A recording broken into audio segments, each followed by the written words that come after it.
¿Qué tal? ¿Cómo están? Bienvenidos a 8 Magazine Ávila. Hoy es martes, es 11 de noviembre de 2025. Estamos casi a las puertas de un nuevo año. Bueno, no, todavía nos queda, la mitad de este mes y todo el que viene. Pero bueno, nosotros aquí estamos dispuestos a compartir con ustedes un tiempo de televisión en este magazine que intenta entretenerles, también informarles de asuntos, bueno, que se sientan interesados por las cuestiones que les hemos planteado. Les destaco una de ellas, que además va a ser el primer asunto que tratemos hoy en nuestra sección dedicada a la salud en buenas manos. Humberto Mendoza, que periódicamente nos acompañaba ya la temporada pasada y al que hemos rescatado también esta temporada, es médico internista y nos va a hablar hoy de las enfermedades autoinmunes. ¿Qué son? ¿Cuál es la prevalencia? Vamos a conocerlas un poco más y vamos a conocer también sus tratamientos o sus pronósticos en algunos casos. Enfermedades autoinmunes dentro de un momento, pero hay más cosas, miren. Además, la Universidad de Salamanca, concretamente su campus abulense, estará mucho más cerca. En esta ocasión conoceremos a fondo la Escuela de Enfermería. Y charlaremos largo y tendido en nuestra tertulia. Vamos a hablar de la independencia de los jóvenes a raíz de un cartel universitario que se ha convertido en viral. Profundizaremos en muchas cosas.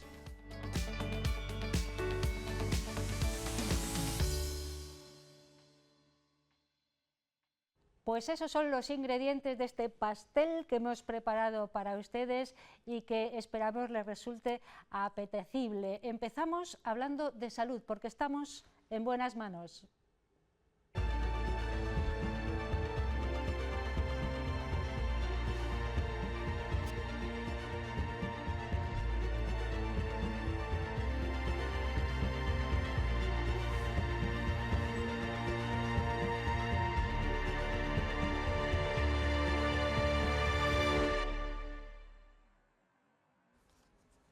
Y hoy estamos en buenas manos con el doctor, el médico internista Humberto Mendoza, colaborador de esta casa, a quien damos la bienvenida de nuevo después de un periodo en el que, hombre, también le hemos dado vacaciones. Buenas noches, Humberto. Buenas noches, Ana. ¿Qué tal estamos? Pues estamos muy bien. ¿Cómo ha ido todo bien? Siempre es un placer estar aquí en este programa contigo, compartiendo estos momentos con los televidentes. Pues para nosotros también, porque además nos enseñas mucho, lo explicas de manera muy didáctica, me consta, porque lo dice mucha de la gente que nos ve en el magazine, que entienden muy bien algunos de los problemas de salud que nos cuentas, así que bueno, encantadísimos de reencontrarnos contigo y de que aceptes de nuevo la invitación. Muchas gracias, Ana. Hoy decíamos que vamos a hablar de enfermedades autoinmunes. Bien conoces tú estas enfermedades porque están muy ligadas también con la medicina interna, ¿no? Es así.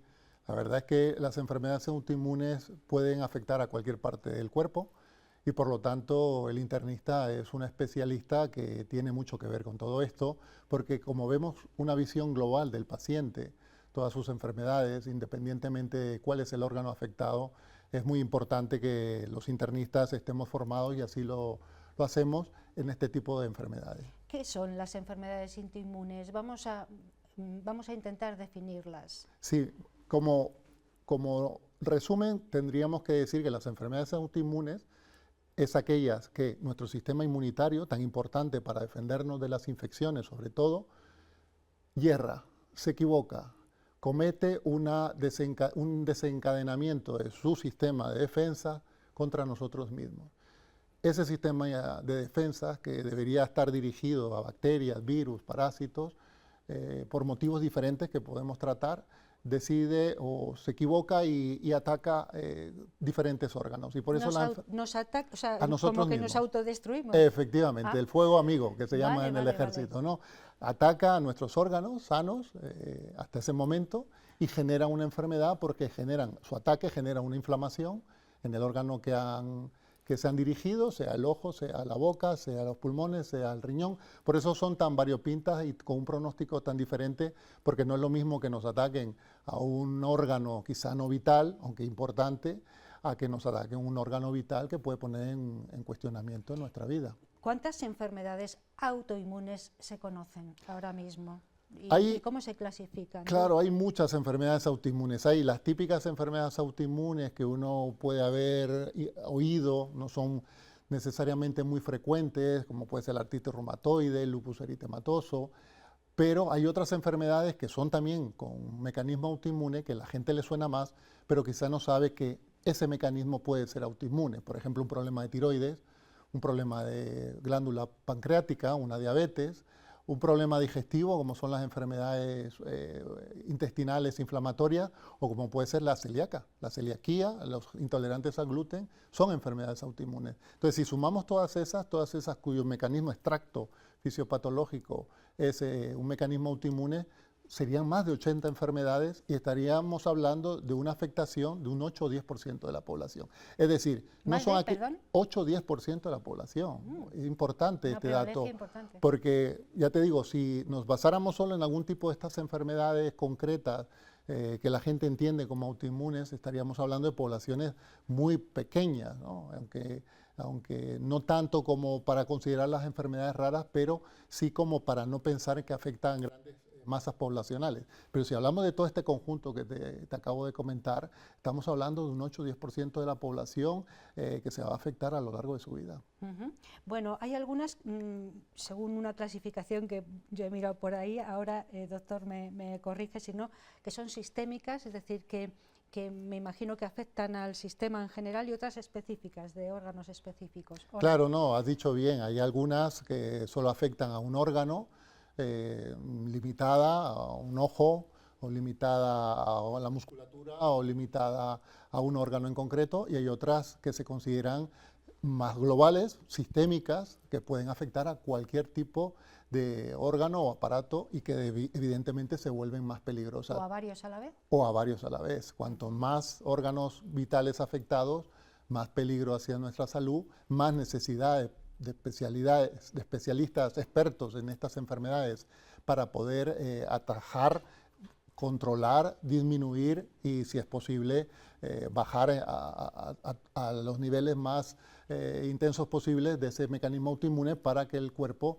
recupere su situación previa. Luego hablamos un poco de estudios o de formación que se pueda estar llevando a cabo a raíz del desarrollo de estas enfermedades autoinmunes, pero ¿cuál puede ser el origen? ¿Múltiple o no sé? Tú lo has dicho ahora, ¿no? El origen es múltiple. Hay un componente genético, hay gente que tiene la predisposición para poder coger este tipo de enfermedades a lo largo de su vida, y hay componente ambiental. Componentes ambientales están en estudio, se sabe que la alimentación es importante para activar este tipo de enfermedades o para favorecer recaídas. Fenómenos ambientales tipo la contaminación del ambiente, algunos metales pesados, evidentemente situaciones de infecciones. Por eso es tan importante para todos, pero sobre todo, y pensando en este tipo de enfermos, en las personas que tienen enfermedad autoinmune, la vacunación, porque los virus pueden favorecer a que aparezcan estas enfermedades, o una vez ya aparecidas, que la persona brote, que la persona tenga recaídas. Bueno, siempre que hablamos de enfermedades autoinmunes, pensamos en enfermedades con bastante gravedad o con un nivel de gravedad importante. Ya hemos hablado un poco de que el origen, bueno, puede ser variado o diferente, de que es muy importante la vacunación, pero a mí me gustaría también que nos dijera, doctor, cuál sería el pronóstico una vez que ya se ha diagnosticado una enfermedad autoinmune, vamos a llamarla X o Y, el lupus o alguna de las que nos ha estado contando, pero bueno, ¿cuál es el pronóstico de una enfermedad de estas características? El pronóstico fundamentalmente depende de cuando se ha hecho el diagnóstico. Muy importante saber hacer el diagnóstico, por eso es muy importante la formación entonces, ¿no? En estos tipos de problemas. Hay un retraso medio de 4, 5, 6 años en el diagnóstico de este tipo de enfermedad, y eso genera gravedad. ¿Por qué? ¿Porque es difícil de a veces detectar? A veces es difícil porque a veces son síntomas muy inespecíficos que tienes que irlo sumando. Por ejemplo, una persona que le duelen las articulaciones, que está cansada, que le salen algunas ronchas, pues parece que aquello es muy inespecífico, pero ahí está la situación, el reto del médico de familia y luego de los especialistas correspondientes de poder llegar a un diagnóstico precoz teniendo en cuenta que esos síntomas hay que darles valor. Siempre hay que darle valor a los síntomas de los pacientes, pero hay que saber sumar esos síntomas que puede que sean diferentes en diferentes órganos para poder llegar a un diagnóstico. Es muy importante hacer un diagnóstico precoz, es muy importante ser atendido por personas que entienden de estas enfermedades y eso ya marca un pronóstico. Y luego el pronóstico depende de la severidad con que te haya afectado.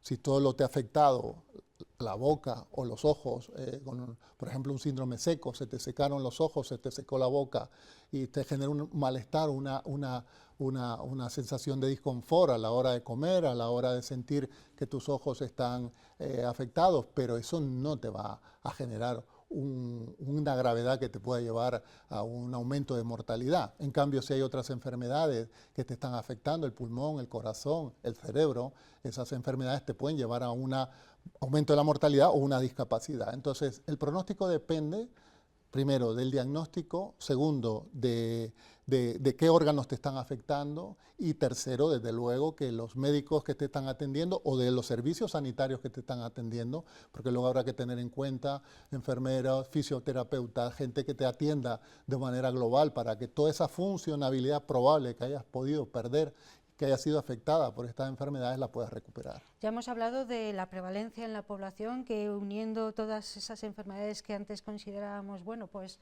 no las clasificábamos de ninguna manera, está en torno al 8%, me parece un número muy elevado, pero yo no sé si están creciendo las enfermedades autoinmunes en los últimos tiempos, o es que simplemente se conocen, no se diagnostican mejor. Se están diagnosticando más, eso desde luego. Ahí están apareciendo, gracias a más pruebas que tenemos, más autoanticuerpos que podemos detectar en los análisis y el desarrollo de algunas enfermedades que antes eran entelequias, como enfermedades autoinflamatorias, donde el estudio genético nos ha ayudado para poderle poner apellido a este tipo de situaciones que antes era, pues, la persona estaba inflamada, porque este es el mecanismo de acción final, la inflamación. A ti te ha atacado un anticuerpo tuyo a una articulación, a un ojo, a la piel y te inflama. Te aparece una roncha, se te inflama el ojo, se te pone rojo o hay una afectación interna más grave. Entonces esa inflamación es muy importante saber que los mecanismos fisiopatológicos llevan a esa situación y que lo que hay que intentar es producir un bloqueo. Es cierto que el ambiente ha empeorado, la salud de nuestro planeta ha empeorado, la contaminación, los alimentos cada vez son más ultraprocesados, la alteración de nuestra microbiota, que la hemos hablado en alguna otra ocasión en este programa, va a favor de que esas bacterias buenas no están protegiendo la entrada de alimentos potencialmente alergogénicos o potencialmente inmunogénicos que puedan producir estos mecanismos autoinmunes. Existe el concepto de permeabilidad intestinal. El intestino, por todos estos alimentos, se hace más poroso, entran sustancias que no deberían entrar, el cuerpo no las reconoce, genera un mecanismo de respuesta inmune y esa respuesta inmune al final termina afectando donde no debe, que es nuestro propio cuerpo sano. ¿Y hay colectivos más propensos de padecer estas enfermedades? Pues bueno, me imagino que aquellas personas que tienen una vida más desordenada en alimentación o en hábitos, pero yo no sé si también las enfermedades autoinmunes son igual de prevalentes en niños que en personas adultas, bueno, no sé. Es diferente. Mira, la población diana es más las mujeres en edades entre 20 y 40 años, muchas veces, sobre todo las enfermedades autoinmunes clásicas, que entendemos como las clásicas. Hay un componente hormonal que hace que se favorezca que estas enfermedades aparezcan más en mujeres. Luego hay algunas que afectan más adultos, mujeres también, en épocas ya de 50, 60 años, como la arteritis temporal, bueno, una serie de enfermedades que son más tardías y hay algunas propias de la infancia, pero son más anecdóticas. Vamos a quedarnos con que la población diana habitual suelen ser edades jóvenes medias, Mujeres de más entre 20 y 40 años. mujeres entre 20, 40, 50 años, teniendo en cuenta que puede aparecer en cualquier momento de la vida. Bueno, y la formación es fundamental para eso. Me consta que desde Medicina Interna estáis formándose en este ámbito. Me gustaría que me contaras hasta donde puedas, porque sé que estáis empezando ese proceso, ese programa de formación. Cuéntame un poco, porque es muy importante conocerlas para poder combatirlas, claro. Sí, mira, tenemos ahora la suerte que se nos ha dado la oportunidad desde la jefatura de servicio, desde la dirección del hospital, de poder hacer una formación, una rotación en Salamanca, en la unidad de autoinmunes de Salamanca, dos compañeros, otro compañero internista y yo, de aquí de Ávila, con la intención de formarnos. Esto es un proyecto de ir formando a gente. Nosotros también mandamos nuestros residentes a unidades de enfermedades autoinmunes y tenemos mucho interés en que esto se focalice en Salamanca porque es nuestro hospital de referencia, nuestros compañeros que han abierto sus puertas para podernos formar.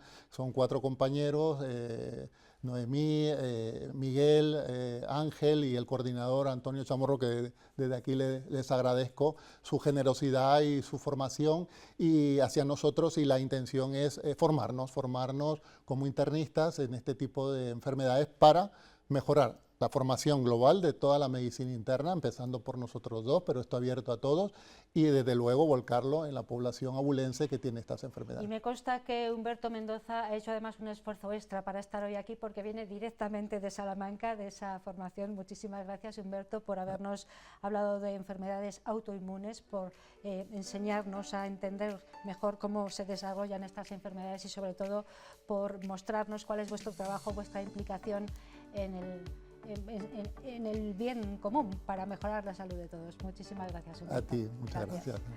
Vamos a hacer una pausa, la primera, para los anuncios. Después seguiremos hablando de cosas interesantes, en este caso de educación, de la USAL, de la Universidad de Salamanca, aquí en Ávila.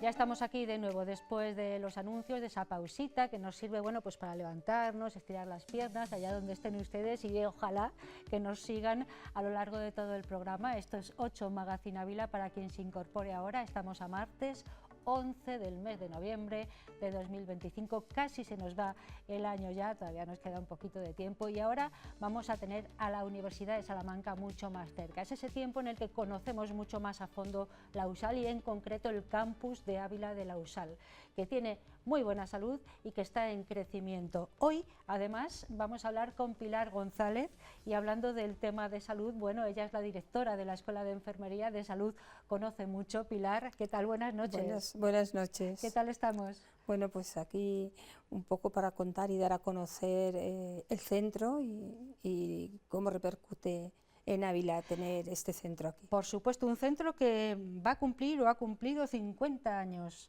La Escuela de Enfermería de la USAL en Ávila, se dice pronto. Sí, en efecto, va a cumplir en el 26 los 50 años. Es un centro que se creó en el año 76 en el Hospital Provincial, en el Hospital de Beneficencia y el Hospital Provincial de la Diputación Provincial de Ávila. Y seguimos de la mano de la Diputación Provincial de Ávila hoy día, actualmente. Se creó un centro, una escuela femenina en esos años.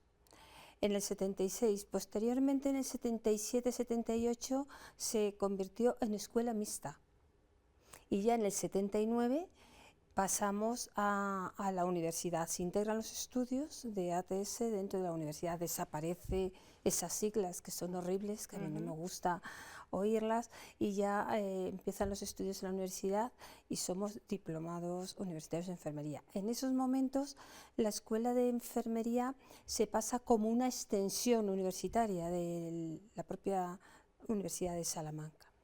Y luego ya más adelante, hasta el año 96, sigue siendo extensión universitaria, y en el año 96 se convierte en centro adscrito de la Universidad de Salamanca, que actualmente seguimos siendo centro adscrito. Hasta la fecha, ¿verdad? Sí. Bueno, esa es la evolución, digamos, de los estudios de enfermería en Ávila. Sí que es verdad que siguen siendo mayoritariamente femeninos, ¿no? Sí, en efecto, no son unos estudios eminentemente femeninos. Es verdad que va aumentando el porcentaje de hombres en estos estudios, pero estamos hablando de un 4, un 5%. Claro, no en el año 76, que era eminentemente era femenina, se creó la escuela de ATS femenina, ahora no, pero el porcentaje de hombres sigue siendo bajo. Sigue siendo bajo. Bueno, vamos a hablar del acceso y de la demanda de estos estudios de enfermería, porque me consta que la demanda es importante, ¿no? Es brutal. Se requieren muchos y muchas enfermeros y enfermeras, ¿no? Sí, en efecto, ahora estamos en un momento en pleno auge laboral y que los estudiantes terminan sus estudios y al día siguiente de tener el título en la mano ya están trabajando en los centros sanitarios, en hospitales, centros de salud, sociosanitarios, en las facultades necesitamos también mucho profesorado, o sea, es un mercado laboral ahora muy bueno el que tiene esta profesión. Una diplomatura que, bueno, ¿de qué manera se forman los alumnos? Háblame un Bueno, poco diplomatura del ya no, ya a grado, porque en el perdón, 2010 sí, los claro. estudios de enfermería Ha ya pasado pasaron ya, eso es. a grado por el espacio europeo. Sí, Entonces, ¿cómo se conforman? Pues sí, un bueno, poco la estructura, sí. son 4 años, el primer año son de materias más básicas, pero sí que quiero destacar que nuestro plan de estudios tiene una característica que es muy valorada por los estudiantes y es que comienzan prácticas desde el primer curso. En el segundo cuatrimestre ponen en práctica a pie de cama lo que les hemos enseñado en las aulas y en el aula de simulación en el primer cuatrimestre. Es primordial porque es cuando se dan cuenta si realmente la elección que han hecho es la correcta. La práctica, ¿verdad?, enseña muchísimo y es ahí cuando te das cuenta de, además, si te gusta el campo en el que te estás formando o no. Sí, en efecto, la práctica a pie de cama es fundamental. Por supuesto, la seguridad del paciente lo primero.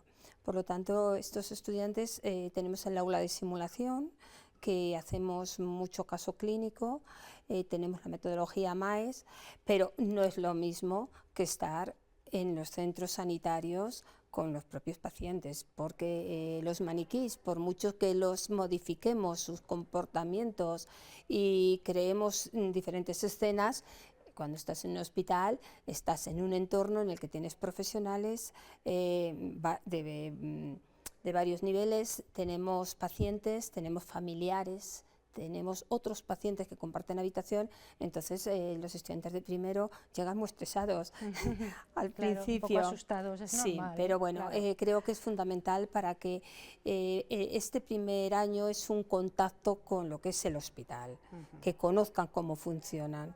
Estamos viendo algunas imágenes del campus de Ávila, de la USAL en Ávila.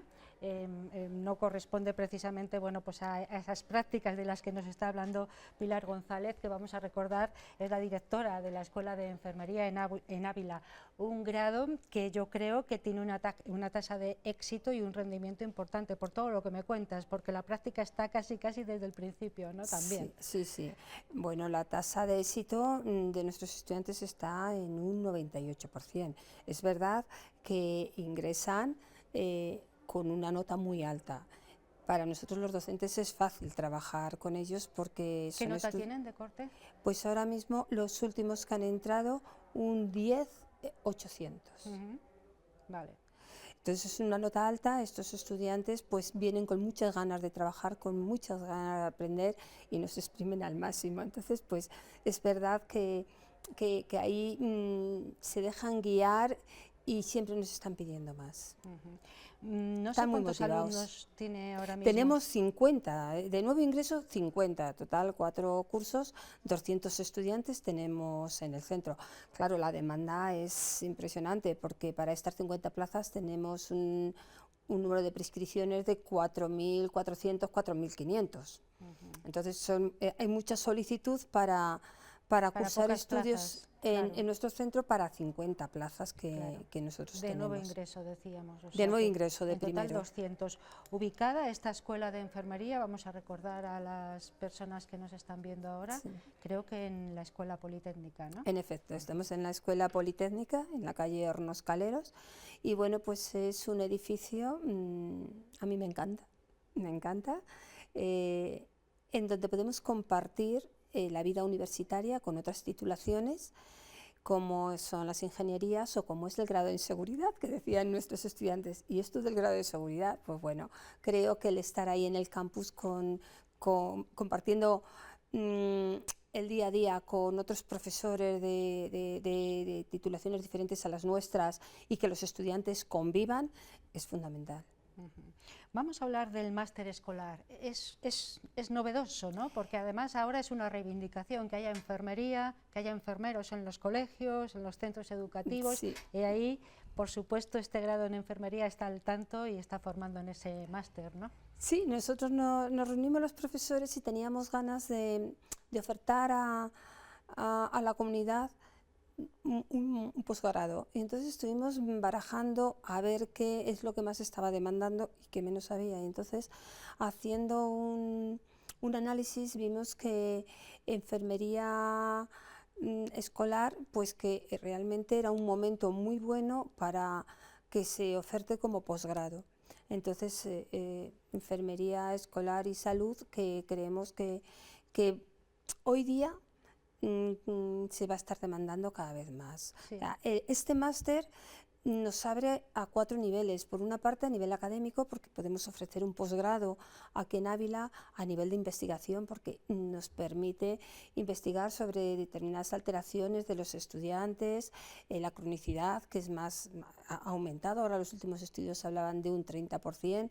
En esta población infantil, el asma, las alergias alimentarias, pero no solamente a nivel académico, a nivel de investigación, sino a nivel social, porque yo creo que cada vez se está demandando más que aparezca la figura del enfermero o enfermera en los centros escolares. Sí, sí, se está demandando y además de manera muy plausible, porque me consta que incluso se recogen firmas. Hace poquito Además, lo he visto en la ciudad, sí, que estaba sí. un sindicato recogiendo firmas precisamente Castilla para y que León, hubieran enfermeras en los coles. Por los datos que nosotros tenemos, es de las comunidades que menos enfermeras, enfermeros hay en los centros escolares. Yo creo que todo esto es comenzar la andadura y especificar si depende de educación, si depende de sanidad, y bueno, cuando ahí ya se llegue a un punto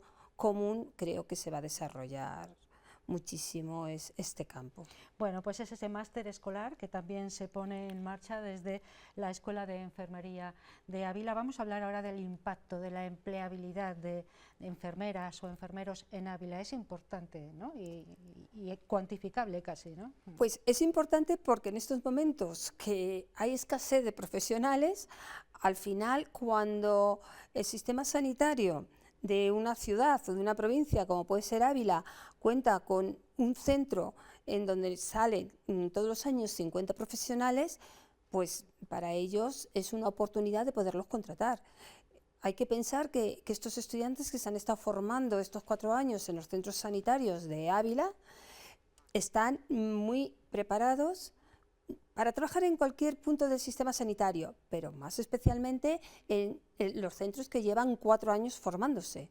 Entonces, yo siempre les digo a los estudiantes que los primeros contratos tienen que ser en el sitio donde se han formado, que se queden aquí. Es mucho más fácil el paso, el eslabón la escalera de pasar de ser estudiante a ser profesional sanitario. Entonces, y además es cuando empiezan a ser rentables a una sociedad, ¿no? Estaría bien que lo hicieran en el lugar que se ha preocupado de formarles también. Es una forma de devolver y darles las gracias por esa formación que nos han ofrecido todos los centros sanitarios de la gerencia aquí en Ávila.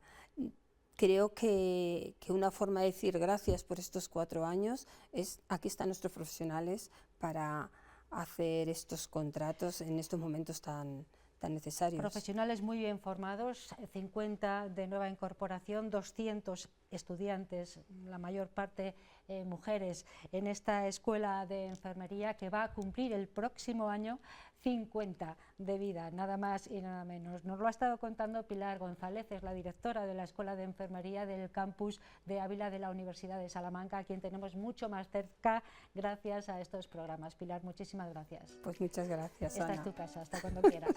Gracias. Gracias. Bueno, vamos a hacer la segunda pausa, luego les advierto que charlaremos mucho porque tenemos tertulia.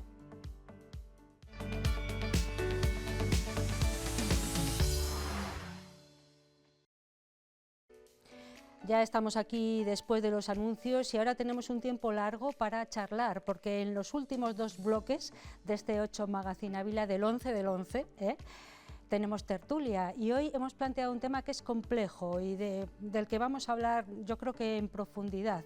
Vamos a hablar de la independencia de los jóvenes.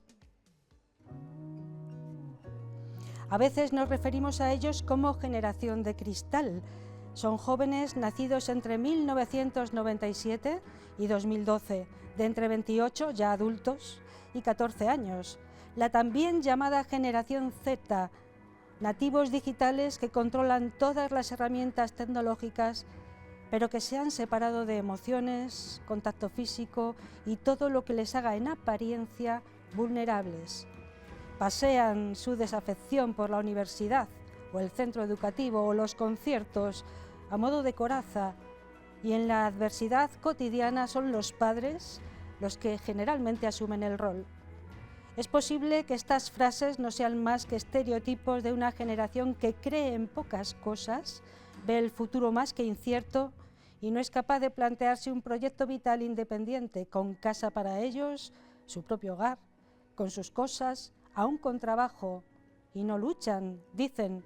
¿Es la etiqueta simplista de una generación que se siente mal y no sabe expresarlo?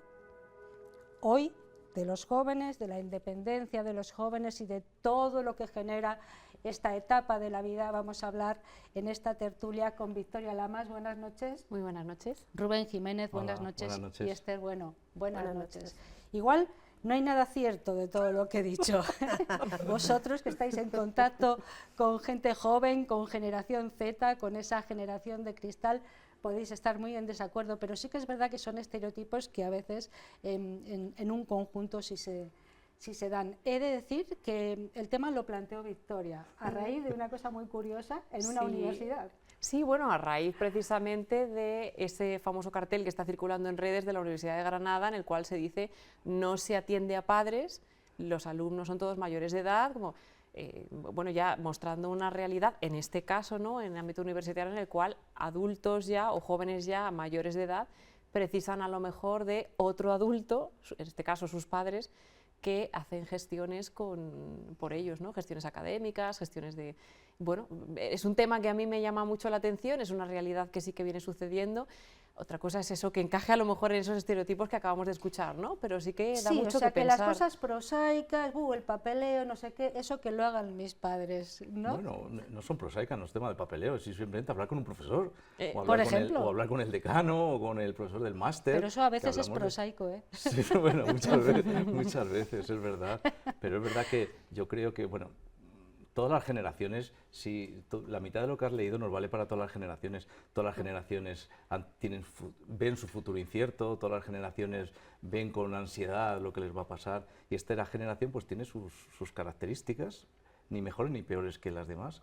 Es cierto que yo creo que las generaciones en sí mismas no tienen un rasgo biológico que les haga distintas a las anteriores, ni un rasgo cultural distinto, simplemente es la sociedad que les ha tocado vivir en ese momento. Es la sociedad, nuestra sociedad en la que nosotros crecimos era distinta a la de ahora es otra sociedad, y esta juventud pues ha tenido que amoldar a la sociedad que les ha tocado vivir. Bueno, entonces un rasgo cultural distinto sí tienen. Sí, en el momento que les ha tocado, la sociedad, es verdad que es una sociedad incierta, una sociedad muy competitiva. Me hace gracia lo de nativos digitales, pues siempre decimos que son nativos digitales. Yo digo que son nativos digitales en su minimundo digital. Sí, luego fuera de su minimundo digital les dices envía un correo electrónico con un cuerpo, con tal, y tengo dificultades. Les digo que hagan un trabajo, que tenga una introducción, y tienen sus dificultades. En su minimundo sí que es verdad, son controladores, pero fuera de él, ojo, ¿eh? Yo creo que hay dos vertientes, ¿no?, en los jóvenes de ahora. Nosotros estábamos sobreprotegidos de alguna manera, ¿no? Por ejemplo, nos dejaban salir no hasta tan tarde. En mi caso y en el caso de mi entorno no teníamos posibilidades de viajar, por ejemplo, fuera de España o a otros sitios. Yo creo que los jóvenes ahora tienen muchísimas más oportunidades que tuvimos nosotros en algunos aspectos, pero luego también están más sobreprotegidos. Quiero decir, los hemos dado toda la protección que podemos. No quiero decir que nuestros padres no nos protegieran, pero es otro tipo de protecciones. También porque los miedos son mayores, porque la sociedad ha cambiado mucho para peor en algunos casos, es en muchos casos más violenta, hay más aspectos a lo mejor peligrosos para una persona de 16 años o 17 años, mucho acceso a las drogas que quizás en nuestra época no era tan fácil, ¿no? que la gente tan joven, precisamente porque no salíamos tanto, ¿no? Teníamos un control paterno en ese sentido más estricto. Luego libertades... Los peligros eran otros, ¿no? Eran como más peligros más sanos, si se puede. Sí, pero por ejemplo libertad sexual, ¿no? O el poder hablar de estos temas con los padres o tal, ha cambiado muchísimo para mejor, en mi opinión, ¿no? El poder departir con tus padres o con gente de tu entorno más mayor sobre esos temas y otros, ¿no? Entonces yo creo que no todo es malo en esas generaciones, pero es verdad que hay una sobreprotección y una dificultad, claro, obvia, de acceso a la vivienda, de independencia, etcétera, ¿no? Nosotros también éramos más lanzados, es decir, que creo que cuando llegábamos a una edad decíamos nos tenemos que ir de casa, o nos íbamos a estudiar fuera y ya no volvíamos nada más que en verano o en vacaciones, o nos lanzábamos al mercado laboral casi sin tener dinero. Ahora parece que todo tiene que estar súper ordenado para... Creo que son menos aventureros en ese sentido. También es verdad que no es la misma situación. Yo, por ejemplo, ahora que he sido mamá, ¿no? Hay personas más mayores que te comparan, no, las mamás de antes, tal. Claro, tú ves la realidad y dices, claro, es que antes a lo mejor con un sueldo vivía toda la familia. Ahora con un sueldo no puedes dedicarte, no puedes dedicarte a un niño, ni siquiera a uno. Imagínate si tienes familia numerosa. Entonces, claro, esa dependencia que tiene esta generación y otras generaciones, porque yo también me incluyo, ¿no? Es una dependencia material muy fuerte, precisamente porque no estamos en igualdad de oportunidades con a lo mejor generaciones anteriores. Menciona aparte de que son contextos completamente diferentes. Bueno, y también el acceso de la mujer al mercado laboral, que en otras generaciones era más escaso, más restringido, ahora claro, está más generalizado. También es que la sociedad ha cambiado en 30 o 40 años muchísimo, sobre todo por ese acceso de la mujer al mercado laboral, el acceso masivo a las universidades y muchas cosas que ha cambiado que eso ha sido muy en un periodo de tiempo histórico muy corto, ¿no? muy pequeño. Pero estamos hablando de la generación Z, niños de 14 a 28 años, las madres, esas madres ya estaban trabajando y ya se habían emancipado. Esta generación se ha criado con los dos padres trabajando. Sí, emancipados y casi en una...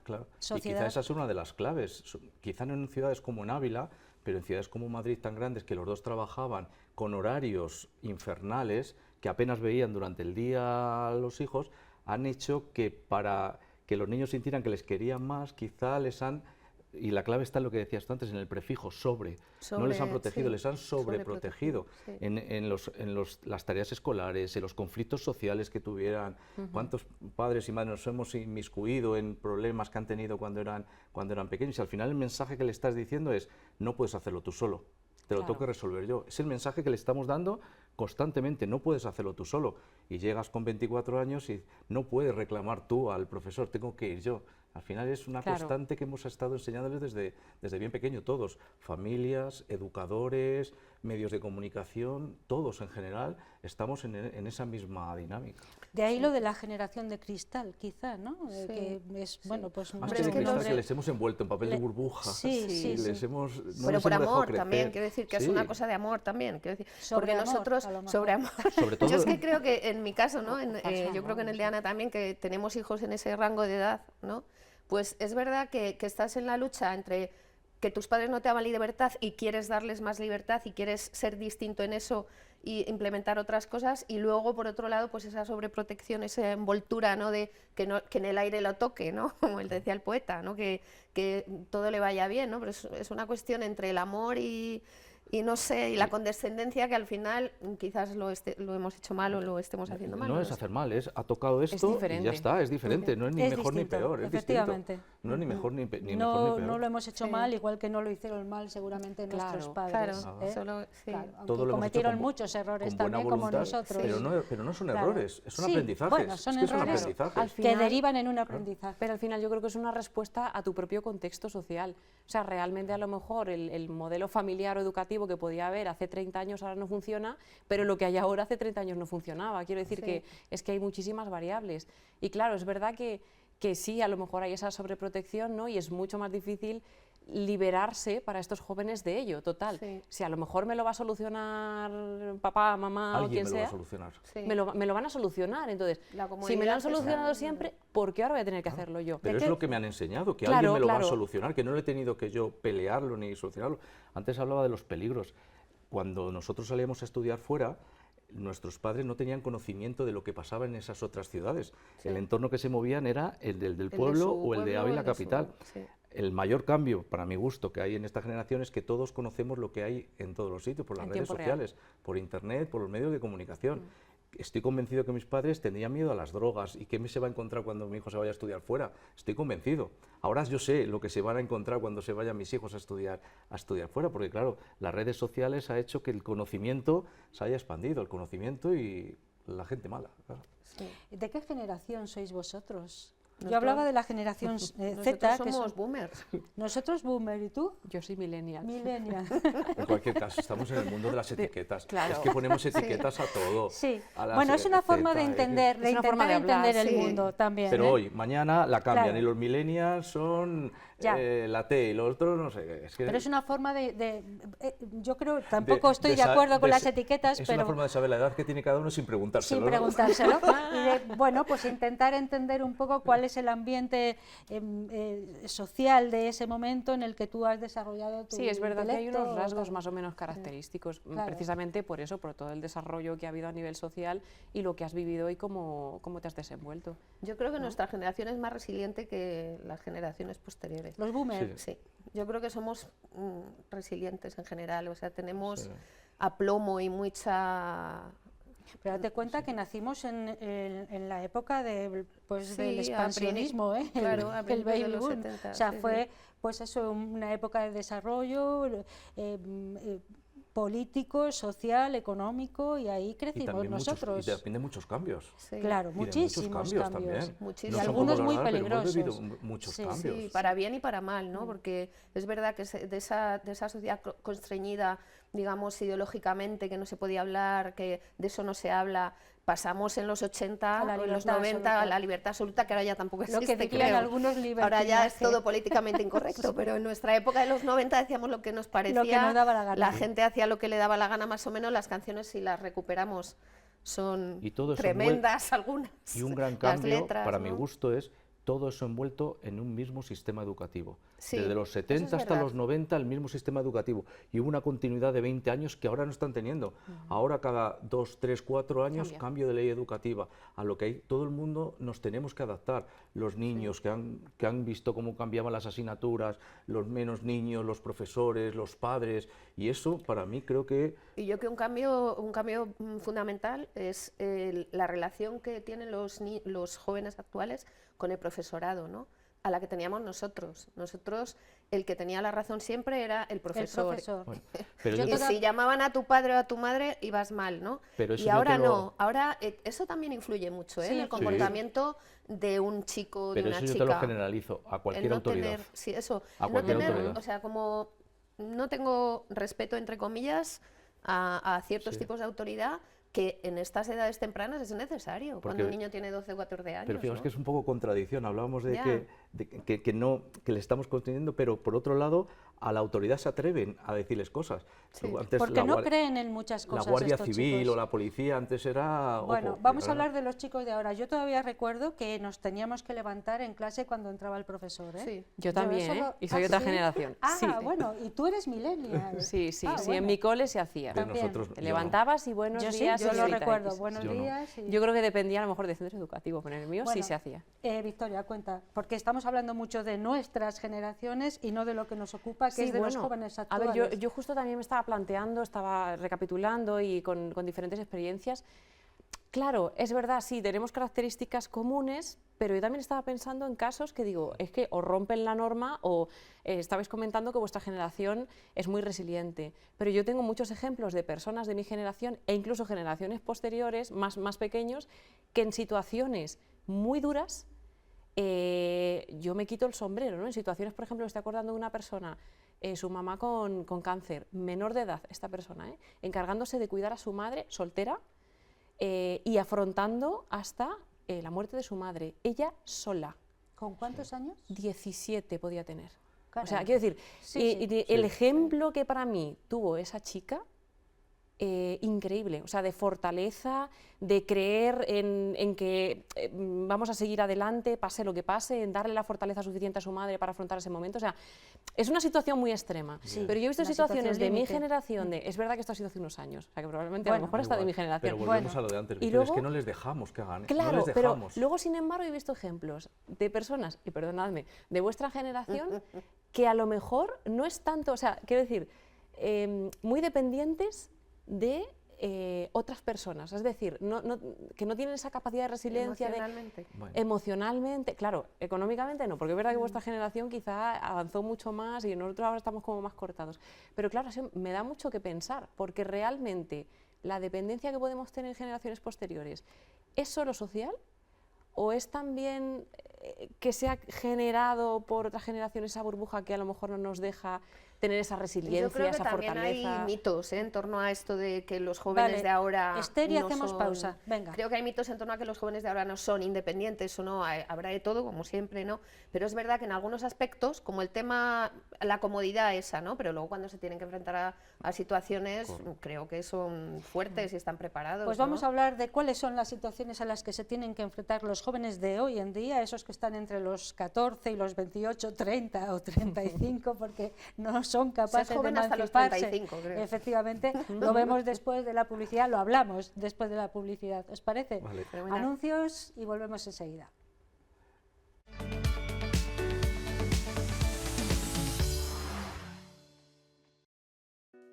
Aquí seguimos en 8 Magazine Ávila en este martes 11 de noviembre, 11 del 11 de 2025. Es la recta final ya, el último bloque. Sigue esta tertulia en la que no hemos parado de hablar durante los anuncios, porque estamos hablando de los jóvenes, de su independencia, de todos los problemas que tiene esta generación Z, la hemos dado en denominar así, pero bueno, de los problemas reales. Hemos estado retrotrayéndonos un poco a nuestra infancia y juventud, pero ahora toca hablar, toca ir al terreno, ponernos en el lugar del otro, empatizar un poco. ¿Quién quiere empezar? Bueno, yo. Bueno. Venga. Bueno, a ver, yo creo que Seguimos. los principales problemas, desde mi punto de vista, es una sociedad hipercompetitiva, jóvenes que están todos súper preparados académicamente y en muchísimos sentidos, y que el acceso, por ejemplo, al mercado laboral es cada vez más competitivo y más difícil, los sueldos cada vez más bajos por supongo por esa total competitividad que hay, y después la forma de acceder a una vivienda, ¿no? Para independizarte tienes que tener donde vivir, un lugar donde vivir, y una cosa es a lo mejor si un chico joven solo, o joven o de 35 o 40 años, una persona sola vivir hoy en día o comprarse una casa es prácticamente Inviable. con sueldo medio inviable, ¿no? Entonces, bien, tienes que estar en pareja o compartir piso, cosa que se hacía en los años 50 cuando Volver para siquiera. atrás. volvemos fíjate. un poco para atrás, Volver que la para gente atrás, se sí. iba los matrimonios a Madrid con derecho a cocina a trabajar, o sea, cosas así. Pero ¿no? hablamos de los años 40. 40, o- sí, por los ahí. 40, 50. Pero es que ahora o sea, el dinero que en se plena dedica a una posguerra, casa es prácticamente, altísimo. Claro, vamos, es tremendo. Entonces yo creo que esos son básicamente esa diferencia entre lo que ganan y el proceso de acceder a una vivienda. Ese Si es no un tienes problema muy casa, ¿qué importante. haces? ¿Te Pero quedas es un con tus problema no padres? solamente para los jóvenes, sino yo creo, Para para la los sociedad, mayores. Para todos, para la para sociedad en todos. general. No, no, en Sí. general. Porque una sociedad no Sí. puede discurrir de forma natural sí, sí, si sí. la gente joven no se emancipa, no tiene un proyecto de vida, no puede gestionar ese proyecto de vida. Y estamos de acuerdo que los gobiernos, las comunidades, los ayuntamientos lo pueden regular, pero se ve el egoísmo individual de cada uno de esta sociedad, que yo tengo mis 2 pisos, que me los he ganado a pulso y ahora yo quiero ganar tanto de alquileres y pienso ganarlo aunque Lo que pasa es que a la ahí otra choca mucho persona, el derecho a es- la propiedad que tiene la gente, porque estamos en una sociedad con este tipo de Sí. economía, y luego, claro, el derecho de todos a tener una vivienda, que lo pone la Constitución. Entonces ahí tiene que haber soluciones una regulación, intermedias. una regulación. De Eso- alguna manera, ¿no? Simplemente Quiero decir, que no entres regularlo. en conflicto tu derecho a la propiedad, pero que las personas puedan acceder a una vivienda. Lo hablábamos, yo creo que en la tertulia anterior, yo preguntaba si eran los contertulios que estaban entonces partidarios de una intervención por parte del gobierno. Yo soy partidaria de una intervención, pero de construcción de vivienda pública, es que es la Claro. única solución. Hay varias cosas. Construcción de vivienda pública, regular. Regular los alquileres, regular quizás los de alguna alquileres, manera. regular los alquileres y regular, aunque tengas derecho a la vivienda, a la propiedad privada, se puede regular vía impuestos el que si tú tienes cerrada esa vivienda te cueste grave. unos impuestos, te grave eso en favor de los que de sacarla al mercado y de alquilarla. Claro, porque una de las cosas que dicen es que no hay vivienda, pero hay muchas viviendas cerradas, Sí. no Bueno, y habitadas. lo que hay, los precios son desorbitados Sin embargo, totalmente. en Ávila es el momento, leí hace poco un artículo, que es el momento en que menos vivienda hay a la venta. En Ávila hay capital. Y los muchísima compra y alquileres muchísima a venta, nivel sí. nacional los que más han subido de toda España, creo, en Ávila. Sí, Sí. sí, sí. Sí, Victoria. no, yo eso lo corroboro, porque yo recuerdo cuando vine a vivir aquí a Ávila que a lo mejor los alquileres estaban en unos 300 y no ha sido hace tanto, ¿eh? Sí. Y ahora mismo no encuentras nada debajo de 500 y pico y date con un canto en los dientes y es algo aceptable. Sí. Pero de todas formas, quizá en Ávila no es el problema mayor, porque yo que trabajo en Madrid, ¿no? Pues tienes muchos compañeros que vienen de fuera, ellos viven en incluso en otra comunidad autónoma y evidentemente se tienen que alquilar un piso allí para poder trabajar. Y muchos de ellos, con sueldo de profesor universitario, te dicen que es muy Es difícil. muy difícil, es que hay que Es muy compartir, difícil porque los tienen que alquileres son compartir. carísimos. Compartir pisos. Tienen sí. que compartir piso, ya te digo, con... Vale, ese es uno de los grandes problemas, luego podemos Grandísimo. retomarlo, O sea, es la enorme. independencia física, luego Claro, está la es que independencia esa- emocional. es que Claro, eso- pero eso la condiciona, independencia claro. física también conlleva a la independencia Todo. emocional. Claro, y te ¿eh? obliga Muchas a cosas, organizarte, porque si tú estás en casa, tu madre o tu padre hacen la comida, tú llegas y comes esa comida. Si estás solo, tienes que hacerte la comida. Quiero decir, esa independencia también Correcto, de sí, todo sí, sí, tipo, sí, ¿no? sí, De sí. funcional, no solo física. ¿Y por qué los funcional. jóvenes ahora son poco luchadores? ¿O es una apreciación mía? No, yo Es creo que sí decir, que son Yo luchadores. creo que es una, no pasan mucho de todo. es una apreciación, No, porque ¿no? eso se puede extender a toda la sociedad. No, yo creo que no. Sí, yo Ana. Yo creo que tampoco, ¿eh? Yo creo, fíjate, a mí me salen como lo típico que te salen las noticias y demás, precisamente esta generación Z de la que estamos hablando, como que está luchando por romper. El otro día leía una noticia que decía, es que la generación Z ya no quiere puestos de dirección. No sé si se puede generalizar así, porque al final algunas noticias... Sí. Pero y yo me fui al por qué. ¿Por qué? Porque ven que hay un sobretrabajo, que como que tienen muy claro qué es lo que no quieren y van a por ello. Entonces yo, si no quiero un puesto de dirección, yo tendré un buen puesto de esta forma, pero yo quiero esto y lo tengo muy claro. O sea, luchan a su manera, yo creo. Yo creo que valoran más su vida, Sí, su vida personal. Sí. frente a la profesional, cosa que en nuestro caso no hemos hecho. Eso es verdad. Es O verdad. sea, nosotros siempre hemos primado porque nos han enseñado que hay que trabajar, lo primero es trabajar.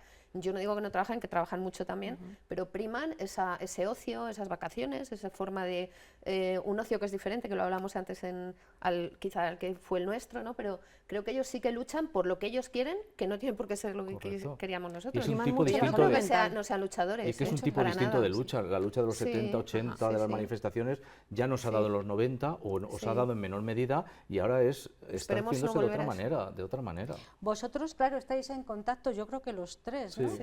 con jóvenes en este rango de edades que hemos puesto y lo tenéis mucho más claro. ¿Por qué se sienten, también es una apreciación, tristes? Bueno, yo no creo que sean tristes. Lo A que ver. pasa es que son más, están más apocados con el móvil y todo lo gestionan con la pantalla. Hablabas tú en un momento dado, creo que en la introducción, del contacto físico. Sí. Es verdad, a ellos les cuesta Poco, mucho ¿eh? más que a nosotros ir a una carnicería o ir al supermercado y tratar con personas. O hasta tocarse entre ellos, pocos Sí, abrazos. sí, incluso estar en una misma mesa y estar hablando por WhatsApp y no estar hablando pero no creo que sea que eso de tristeza, yo creo que no, es otra forma de vivir como la que tienen ellos. Victoria. Sí, yo estoy totalmente de acuerdo y de hecho creo que no solo les afecta a ellos, porque yo estaba pensando un poco también en mi generación y es verdad que hay cosas que para vosotros es normal, nosotros preferimos comprar por internet y oye, es verdad que evitas el contacto físico y a lo mejor eso te acaba condicionando, ¿no? Pero para nosotros es mucho más simple a lo mejor hacer un pedido por internet y que te lo traigan a casa, o yo qué sé, en vez de estar en una tienda, comparar, ir, ver, entonces al final eso condiciona. Para nosotros, por ejemplo, también es más fácil, no sé si para toda mi generación, pero yo hablo por mí, ¿no? Para mí es mucho más fácil y más cómodo que a mí me escriban un mensaje y no me anden llamando, que a ver cuándo me van a interrumpir o cuándo me van... Y es verdad que eso condiciona mucho la forma de relacionarse, ¿no? Sí. Porque al final, si ves a la persona face to face, la relación es mucho más profunda, ¿no? Ya si te llaman, hay un poco más de distancia, pero al final es una conversación. Esa es una Al hora menos escuchas la voz. Escuchas la voz, pero Claro. ya si te mandan un mensaje... Creo que ya lo hemos hablado, es una norma no escrita ahora. Sí. No llamar directamente, sino Mejor mandar un escribe. mensaje. Sí. ¿Te puedo llamar? Eso Podemos es, hablar. Una norma ahora de educación no escrita, ¿verdad? O de hecho, pues eso, evitar lo que tú decías, estar en la misma mesa frente a la otra persona y estar whatsappeándose con esa persona que tienes enfrente. Bueno, eso ya ¿no? es un poco... No, no, es Bueno, verdad. Sí, sí, sí, es, Chavales es- lo es- hacen. sí, sucede, pero... uf. Yo lo que creo también por defenderlos un poco también. No, no, hay que Que defenderlos porque son yo muy los valientes. defiendo a capa y espada, Claro, ¿eh? claro. También, Sí, sí, porque yo claro. creo que sí que son valientes. Y eso que tú dices tristeza, que yo creo que es más melancolía que tristeza, Quizá. es porque también se enfrentan a un planeta plagado de retos horrorosos, cambio climático, son mucho más, yo creo que tienen más afecto por los árboles, los animales son más cuidadosos con muchas cosas, reciclan más, son conscientes de que el planeta está sufriendo, quiero decir, nosotros éramos inconscientes en ese sentido, éramos libres ahí, y ellos ya se ven constreñidos por un montón de cosas que están ocurriendo y que no me extraña que, espero que tiren para adelante con fuerza. Estoy de Sin acuerdo. embargo, Porque- también se conoce que entre los jóvenes está creciendo mucho la ideología de derechas o extrema ultraderecha. derecha. Porque- Sí. pero no es por ellos, yo creo que es porque ellos han ganado la batalla de las redes sociales. Y porque también están, yo creo que Y cuando están... digo ellos, es la derecha la que ha ganado la batalla de las redes sociales. Y han llegado a ellos a través de las redes sociales. Lo controlan bien, ¿verdad? Controlan bien el mensaje, las píldoras que tienen que dar, hablar de este tema puntual, de este y de este, que les van a calar o que ellos sienten que les van a calar e intentar llegar a ellos. Y yo, para mí, han ganado esa batalla. Pues yo de verdad que creo que no. Creo que yo en eso soy optimista. Creo que aunque algunas encuestas dicen eso, creo que muchos jóvenes son muy comprometidos y que van a mantener el tipo y no se van a dejar arrastrar por eso, espero. Sobre todo, además, en las encuestas son las mujeres, que son las que van a perder con estas ideologías tan extremas los derechos. Las mujeres jóvenes son las que la avanzadilla de los derechos De lo que viene. y de la lucha porque no ocurra eso que estás tú contando. Sí, el tema de las Ojalá. mujeres es verdad. Que ellas Sí, como pasó que- en Estados Unidos, aunque ganó Trump, pero fue el voto de la mujer el que contuvo. Y creo que, por ejemplo, en Holanda ha habido elecciones hace poco, que estaba Wilders Sí. de la ultraderecha y ha ganado un partido liberal, tipo Ciudadanos, así. Y ha sido el voto de la mujer el El que que más ha ha hecho. tirado de la... No debemos olvidar que ellos son nuestro futuro inmediato. O sea, ellos van a controlar el mundo. Me refiero a los jóvenes, Pagar de las los que pensiones a estamos, los boomers. de Y nos los que tendrán que estamos pagar las hablando ahora, pensiones. Victoria. Para las pensiones a los boomers. Que nos tendrán que pagar las Hombre, pensiones. claro, los boomers dentro de nada ya estamos fuera del mercado. Totalmente. Victoria no, Victoria todavía No, es Victoria millennial. todavía le queda. Así que También mira, nos pagará pero algo, bueno. Victoria. Hombre, yo creo que, claro, es que el tema es mucho más profundo de lo que parece, ¿no? Sí. Es muy profundo y muy Eh, complejo. Es complejo. Es muy, muy complejo. Es verdad que ahora mismo las redes sociales dominan mucho, pero también creo que no lo muestran todo. Y las famosas encuestas que dicen esto, lo otro, claro, yo el otro día además lo hablaba con un compañero respecto de otro tema, ¿no? ¿Cómo de representativa es la muestra que han cogido Claro, para es esa que lo de las encuesta? encuestas es... Y además luego se cocinan las encuestas. Claro, entonces, ¿hasta qué punto lo que dice una encuesta, que probablemente sí que está hecha de manera objetiva y demás, hasta qué punto está reflejando esa identidad profunda que tiene esa generación, esos anhelos, esos miedos, hasta qué punto las redes sociales también les están captando efectivamente? Es Fijaos que, yo para no- mí me parece un misterio. Yo no hablaba ¿eh? de encuestas, yo hablaba de mis sensaciones, de lo que veo, Sí. los vídeos que saltan en el algoritmo famoso, Sí. esos vídeos que te saltan, pocos son de por este lado y muchos son del otro lado. De Nos eso me quedan refiero. como 3 minutos aproximadamente para hacer ronda. ¿Creéis que son críticos? ¿Tienen un espíritu lo suficientemente crítico o se informan correctamente? Hombre, los yo jóvenes- desde luego, en mi entorno, que es la edad de mi hijo, que ronda los 30, 28, 30 años, la gente que yo conozco, todos los amigos de mi hijo y la gente que yo conozco es gente crítica, trabajadora y gente luchadora Y por eso yo siempre soy optimista, porque realmente la gente que me rodea a mí y que conozco profundamente es gente de ese tipo, ¿no? Entonces, es verdad que es un poco, te da miedo, ¿no? Lo que vemos así en las redes sociales, pero no creo que sea de verdad la realidad. Es que Pero es que a lo mejor eso estoy de acuerdo se contigo. vuelve, ¿eh? Que ojo, Sí. se vuelve. A ver, Rubén, sí, No, y luego yo Victoria. quería romper una lanza por otro bulo, otro tabú que se está diciendo sobre los sistemas educativos, que es que hay menos nivel ahora. ¿Verdad que se oye Eso muchas dicen, veces? sí, efectivamente, y mucho menos contenido mucho en los menos libros. contenido, mucho Sí. nivel. Nos tenemos que adaptar a los nuevos tiempos. El acceso que tenemos a la información ahora no es el que había dentro de 30 años. No tiene sentido enseñar cosas en matemáticas, por ejemplo, que se enseñaban hace 30 años, porque ahora el acceso a esas cosas a través de otros sitios es más fácil. Es mejor pensar o enseñar a resolver problemas, resolución de situaciones distintas.